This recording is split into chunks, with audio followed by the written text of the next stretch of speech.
बढ़कर हमारे इकोनॉमी पर इसके असरात 2022 के जो सैलाब हैं उसने पाकिस्तान को कितने बिलियन डॉलर्स का नुकसान पहुंचाया है, इसको असेस किया गया बाकायदा। इस हवाले से पूरी दुनिया के इदारे हैं, उन्होंने भी इस हवाले से बात की कि पाकिस्तान को कितना ज़्यादा नुकसान हुआ है। ना सिर्फ जानी माली नुकसान हुआ बल्कि पाकिस्तान का जो माली नुकसान है, इंफ्रास्ट्रक्चर का नुकसान है, वो कई अरब डॉलर्स का है। अब इसी पर बात करेंगे। माहिर माहौलियात ने स्टूडियोज़ में हमें ज्वाइन किया है और हम उनसे जानेंगे मौसमी तब्दीली के हवाले से। तलहा तुफैल भट्टी साहब हैं माहिर माहौलियात, तो उनसे जानते हैं इसकी तब्दीली। तलहा, आपको प्रोग्राम में खुश आमदीद कहते हैं। Thank you so much. Talha, अब अगर करंट सिचुएशन के हवाले से बात करें तो पाकिस्तान को, जिस तरह हमने कुछ चीज़ों के हवाले से बात की, इकॉनमी हो, हेल्थ हो, हमारी क्रॉप्स हो, हम सब सेक्टर्स में अफेक्ट हो रहे हैं, लेकिन मौजूदा दौर में अगर आप देखें तो सबसे ज़्यादा चैलेंजिंग सिचुएशन किस सेक्टर में है? पाकिस्तान एक ग्रीन सोसाइटी है और हमारा जो क्लाइमेट चेंज की वजह से जो हमारी फूड सिक्योरिटी है वो सबसे ज़्यादा हिट है। अकॉर्डिंग टू WFO हम 38% फूड इनसिक्योर हैं, मतलब 100 में से 38 बंदों के पास खाने के लिए रोटी नहीं है। और क्लाइमेट चेंज की वजह से ये और चीज़ ज़्यादा बढ़ रही है। इसको हम कहते हैं फ्रीक्वेंसी और इंटेंसिटी जो है वो ज़्यादा हो रही है।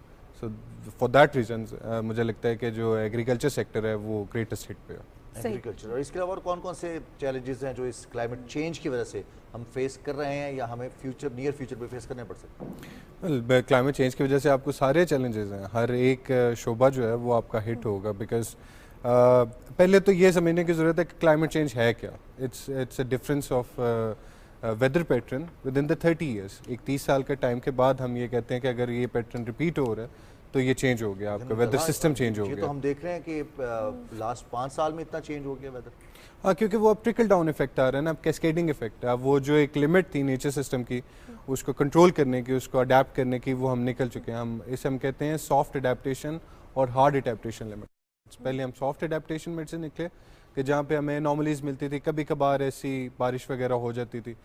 बट अब हार्ड अडेप्टेशन, अब एक अगर आप देखें कि गर्मियों में हमारे पास वाइल्ड फायर्स और ड्राउट्स और इस किस्म के रहते हैं, और सर्दियों में स्मोक का इवेंट होता है, और ये हर साल हो रहा है। अब ये रिपीटिव पैटर्न के अंदर चल रहा है। सो मुझे लगता है बहुत सारे ऐसे हैं हमारी, जैसे आपने मेंशन किया इकॉनमी है, बाकी चीज़ें आपने मेंशन की, these are the challenging one. But जो नेचुरल सिस्टम के अंदर हम देखते हैं तो हमारा drought, water scarcity is the second main important feature, कि जो इतनी तेज़ी से डेवलप हो रहा है कि we don't have any plans to remediate that particular effect. तो उसकी वजह से हमें बहुत ज़्यादा प्रोएक्टिव काम करने की ज़रूरत है, जो कि हुकूमत कर रही है। अच्छा तलहा, जब भी हम क्लाइमेट चेंज के हवाले से बात करते हैं तो हमारे माइंड में आता है कि हमने बस प्लांटेशन की जाने बढ़ना है, शजरकारी से इसको हम जो है काउंटर कर सकते हैं। क्या कर सकते हैं शजरकारी से काउंटर? हाँ, जो नेचुरल सिस्टम है जो अर्थ ने पूरा अपने हिस्टोरिकली लिया है, उसमें तो बफर कैपेसिटी ऐसे ही सेट हुई थी। But apart from it I just want to tell you कि जो शजरकारी है, इससे ज़्यादा ओशंस भी अपने अंदर कार्बन डाइऑक्साइड ऑब्जॉर्व करते हैं। और उनकी लिमिट एक आ चुकी हुई है जिसमें वो मैक्सिमम, क्योंकि बड़ा हिस्सा जो है कार्बन डाइऑक्साइड का वो ओशंस ऑब्जॉर्व करते हैं। प्लांटेशन से फ़ायदा हो सकता है, but due to climatic conditions जो अभी बनी हुई हैं, आप कोई भी शजरकारी का कोई प्रोसेस शुरू करेंगे, जैसे 10 बिलियन ट्री सुनामी लगा था, तो एक बफर कैपेसिटी आपको दे देता है कि लेस जैसे अगर कोई ज़्यादा टेम्परेचर आया तो आपका माइक्रो क्लाइमेट सेफ रहेगा।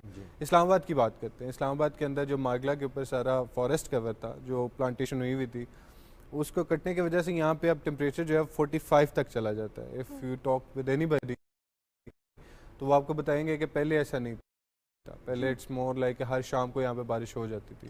जिस दिन 37 डिग्री होता रहा उस दिन बारिश होती थी। That is the thing we need to understand ना, कि उससे फ़ायदा होता है, बहुत ज़्यादा फ़ायदा होता है। बट फ़ायदा होने के साथ हमें उसकी भी जो केयर है, इंक्यूबेशन है, वो करनी ज़्यादा ज़रूरी है on very initial stages. It's not like कि आप पौधा लगा के छोड़ दें, बट उसकी केयर और उसको ग्रोथ के अंदर शुरू में टाइम देना पड़ेगा और उसके बाद वो ठीक हो जाएगा। So yes, it's a positive impact. Late नहीं हो गए जो चेंजेस क्लाइमेट की हमने फेस की, फील की, उनको रोकने, अडेप्ट करने के बजाय उनको एक्सेलरेट किया, कैटलिस्ट लगाए गए बाकायदा। जो डेवलप्ड कंट्रीज़ हैं उनकी जानिब से कार्बन डाइऑक्साइड के जो एमिशन है उसको रोकने के लिए एग्रीमेंट ही नहीं हो पा रहा था। लेकिन अब इमरजेंसी में, रिस्पांस में जितना अरसा लगा तबाही में, क्या इससे रिकवरी कम अरसे में मुमकिन है या हमें उतना ही इंतज़ार करना पड़ेगा रिकवर करने के लिए? It's a difficult question for me. असल में कह लें कि पिछले 30 साल में जितनी एमिशंस हमने की हैं, हमने इंडस्ट्रियल रेवोल्यूशन के बाद इतनी एमिशंस नहीं की। आप ये समझे कि पिछले 30 साल में 48% कार्बन डाइऑक्साइड जो एमिट हुई है वो इस 30 साल में हुई है, compare to the rest of 150 years. So 150 साल में एक एमिशंस होना और एक 30 साल में होना, तो it's a very big difference. So I agree with you कि अब वो शायद हम लिमिट से क्रॉस हो चुके हैं। इसे हम कहते हैं टिपिंग पॉइंट्स। जब एक बार टिपिंग पॉइंट, और we are very close to that. एक स्वीडन के अंदर रिसर्च हुई है जिसमें उन्होंने देखा है कि अर्थ सिस्टम के तकरीबन 9 बाउंड्रीज उन्होंने आइडेंटिफाई की हैं, जिसमें से तकरीबन 6 जो हैं वो बाहर जा चुकी हैं। So 6 out of 9 boundaries are out of the safe working limit of planetary Earth Cross कर system. चुके boundary। तो it's very difficult कि हम वापस जाएं।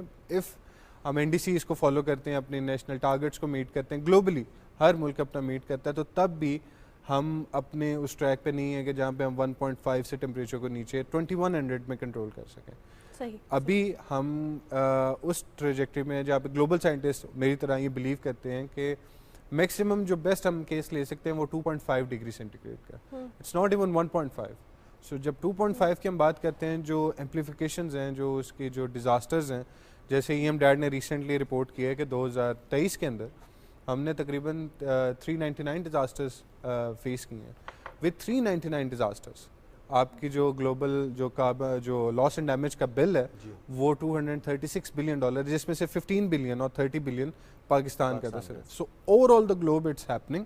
एंड अगर ओवरशूट के अंदर हम जाते हैं, जो कि मोस्ट प्रोबेबली हम अगले 5 साल में चले जाएंगे, तो इसे वापस आने में हमें तकरीबन 30 से 40 साल लगेंगे। उसके बाद हम वापस आएंगे और then we can move towards to the, तो हमारी नस्लों का मसला बन और उसके साथ साथ हम देखते हैं कि कार्बन एमिशंस तो बढ़ती ही जाएंगी। हाँ। So Talha what should be done? हम देख रहे हैं कि क्लाइमेट चेंज को मद्देनजर रखते हुए प्लास्टिक भी बैन किया जा रहा है। हम देख रहे हैं कि अब तो क्लाइमेट फ्रेंडली हमारे इवन हमारी बुक्स, नोटबुक्स वगैरह हर चीज़ क्लाइमेट फ्रेंडली आ रही है।